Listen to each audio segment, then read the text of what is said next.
திருச்சி கலைக்காவிரி நுண்கலை கல்லூரியில் இந்திய அரசியலமைப்பு சட்டத்தினுடைய 75வது ஆண்டு விழா இன்று நவம்பர் 26ஆம் தேதி காலை கொண்டாடப்பட்டது.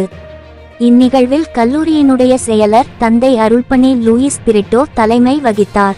முதல்வர் முனைவர் ப. நடராஜன் அவர்கள் முன்னிலை வகித்தார்கள்.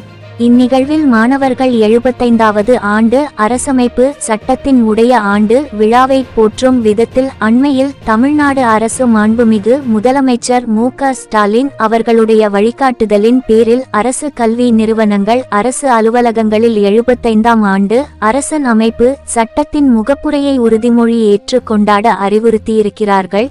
அதன் அடிப்படையில் இன்றைய தினம் கல்லூரி மாணவர்கள் அரசமைப்பு சட்டத்தினுடைய முகப்புரையை உறுதி மொழியாக ஏற்றனர். இந்நிகழ்வில் இருபால் மாணவர்கள் ஆசிரிய பெருமக்கள் அலுவலக பணியாளர்கள் அனைவரும் கலந்து கொண்டனர். இந்நிகழ்வை தமிழ்துறை உதவி பேராசிரியர் கி. சதீஷ்குமார் அவர்கள் ஒருங்கிணைத்தார்கள்.